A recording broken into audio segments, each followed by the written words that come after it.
Right, so here I've got the traced image. It's not expanded yet. I've used auto tracing. I'll show you that in a minute. But I've got this low opacity, so you can see that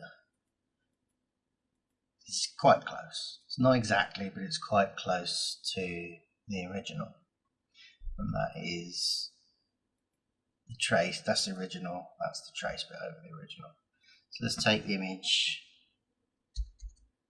move it out of the way.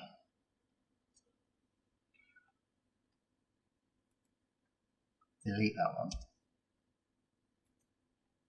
Make a copy. And start again. Thank you. So I started by cropping it so that it was less of an image to trace. Makes it work quicker, better, easier. It's got less to compute, less mistakes to make. Hit enter. Okay, so this is now ready for image tracing, which is this symbol here. This is what you get. Okay, so with this particular one, we want to keep it on black and white.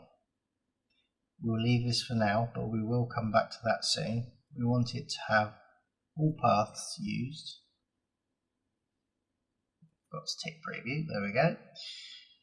All the corners, because we want all of the detail.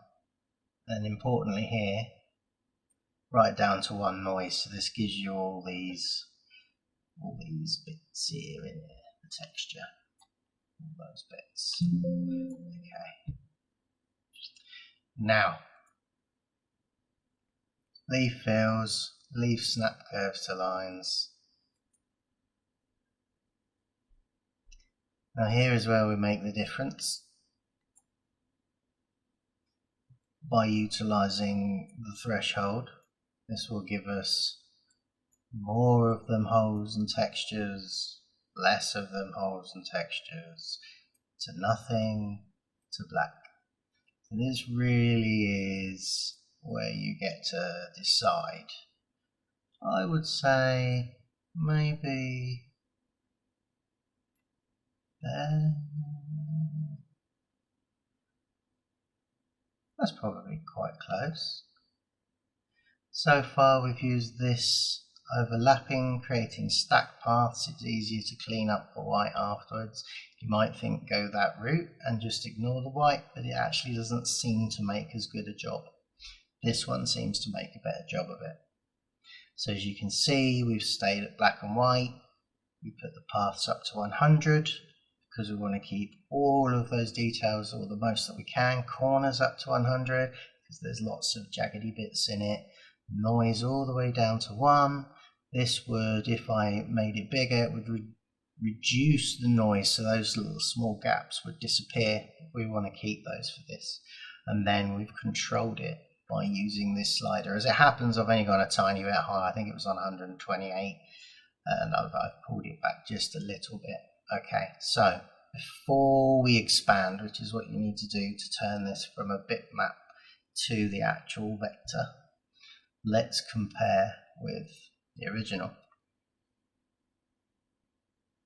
Get the original underneath. We'll take this one and we will lower the opacity.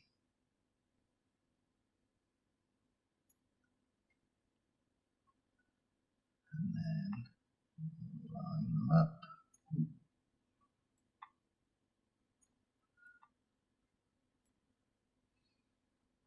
As you can see, it's pretty close. It's not exactly the same, but it is pretty close.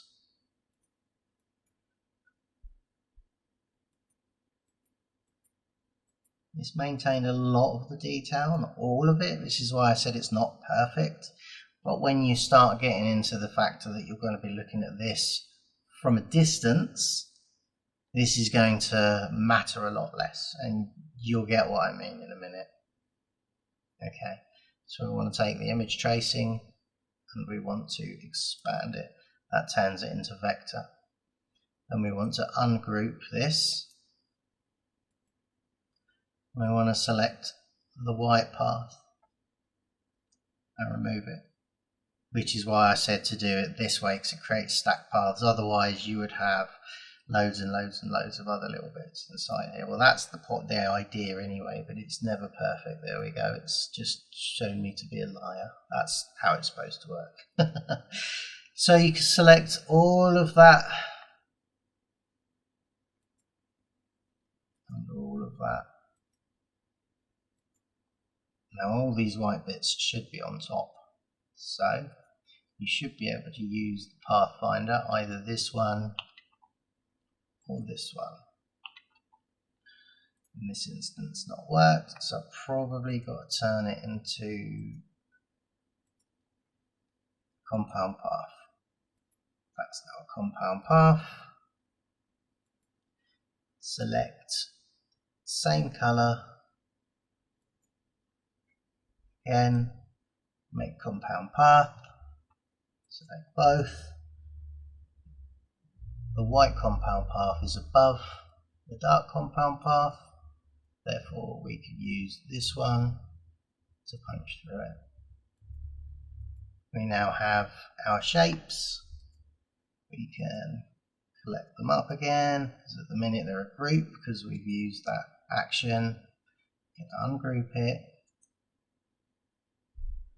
You can leave it as that, or you can make them all a compound path again here. Don't release the path and then do it that way, because you'll give yourself a problem. It's just the way it works is it will get complicated. You'll have to find the invisible bits and all that, and yeah, it's just easier to do it this way. Okay, so you've now got your vector version without any of the white, or you can delete that middle bar. That was part of the darker area. Now when you group it all together, you can lower the opacity again,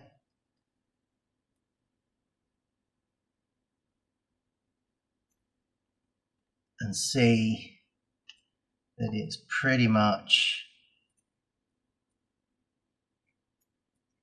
copied it. Now, if you want to add this texture back in, it is only realistically a speckled noise texture, because it's noise. The noise is probably part of the printing process, so if it was in physical form it wouldn't be called noise, but in this instance, because it's digital, it's noise. So we can get rid of that. We can renew our opacity all the way to there. This is what we're left with. And now what you would do is you would take a texture image, use it in here to create a texture mask, or to make things easier, I splashed out a year or so ago.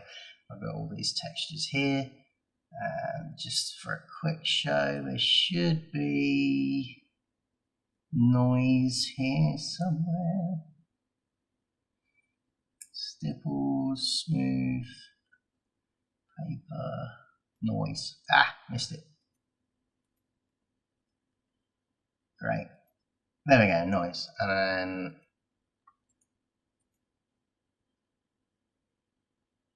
I feel like that still needs to be one compound part. I don't know why it's not. There we go.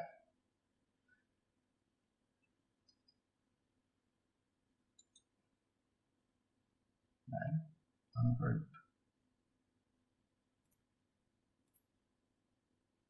It shouldn't be a group, which is weird. See, just ungrouped it, but it's still saying it's a group. Okay, don't know what that's about. Don't like it. Well, there we go. Anyway, I'm going to add that noise.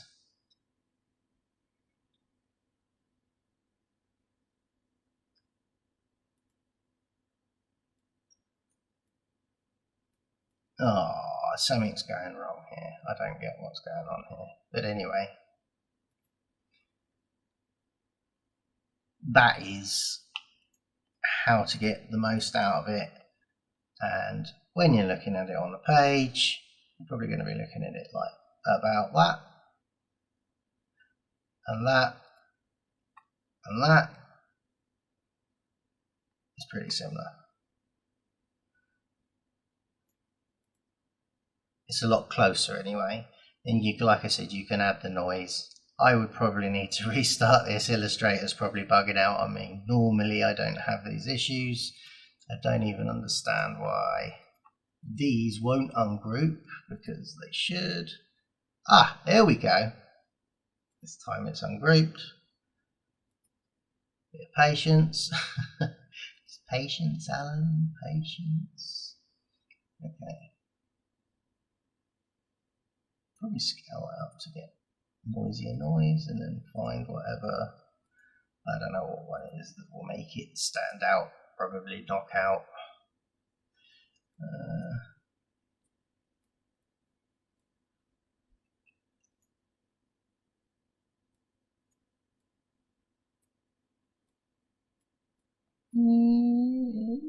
Close to that, maybe.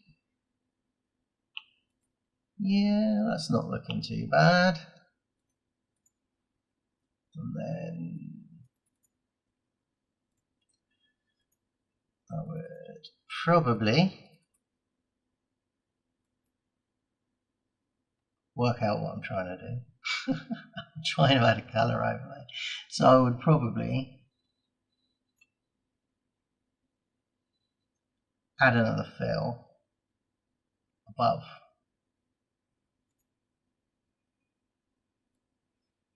Put it all the way on the top.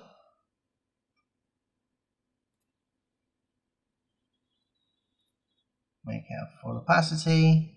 See, it's on the mask a little bit. Now I can play about with blending.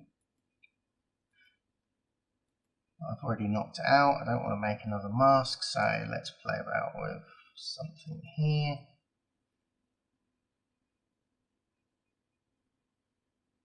But anyway, yeah, that wasn't so bad. Maybe that.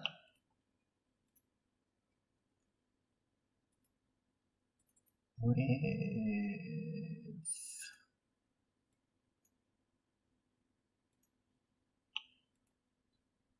yeah, I mean, you'd play around and get the color to your liking, but it's closer. It's got more of the texture. And if you wanted more of this in here, you could literally use this image as a mask and lay it over this. Actually, is this opacity in full? It doesn't look like it is. Oh no, it's because I've used the blending mode. Anyway, that's the general of how you try to keep as much of its character as you can. It looks very close to the actual outline, and a lot of the small, finer details have been kept. I hope it's been any use. If you've got any questions, just pop them in underneath, and I will do my best to answer them. But I mean, perhaps if I just used a better thing for noise. What else have I got? not concrete slab.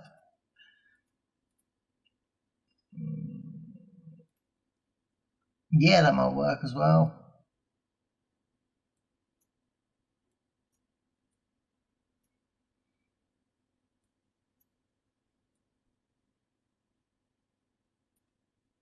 Oh, there we go. It's a bit better.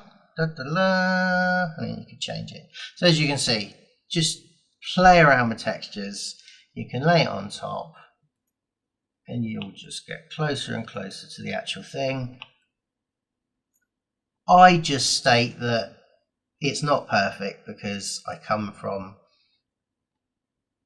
where I had to basically hand do them to keep where basically all the little details here were important, because the SVGs were going to be blown up and used in large exploded formats, as where this is just going to be like that on a page. That's almost an A4 page on its side, so that's quite big still. may even be like that. When you start getting to like that, it doesn't look much removed from that. Hope this helps. Like I said, if you got any more questions, just pop them in and I'll do my best to answer.